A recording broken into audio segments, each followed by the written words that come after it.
Did you know the Bible contains a shocking story about Prophet Lut, a story that Islam completely rejects?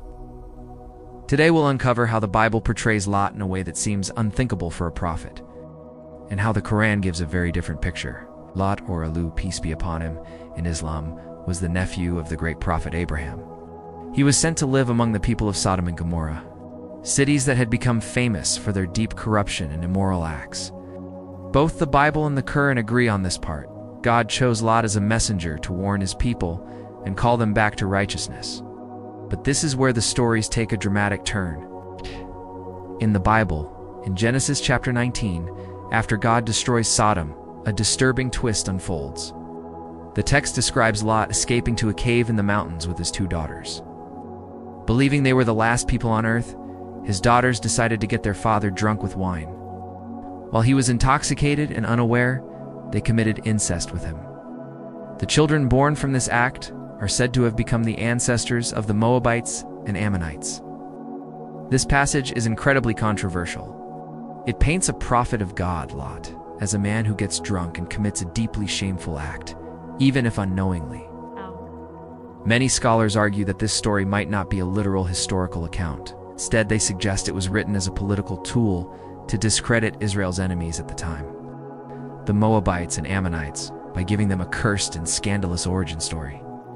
It was a way of saying, look where these people come from. The Qur'an, however, tells a completely different story. It presents Lut, peace be upon him, as a noble and righteous prophet. He stands firm in his message, bravely warning his people against their transgressions and immoral behavior.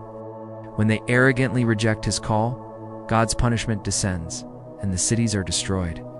But Lut and the few who believed in his message are saved, completely untouched by the disgrace.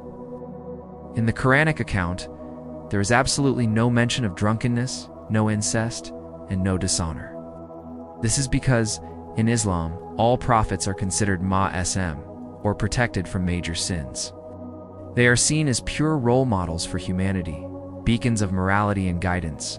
The idea of a prophet committing such an act is simply impossible. So we are left with a stark and powerful contrast. In one tradition, Lot is remembered through a lens of shame and scandal. In the other, Lut, peace be upon him, is honored as a righteous and steadfast prophet of God.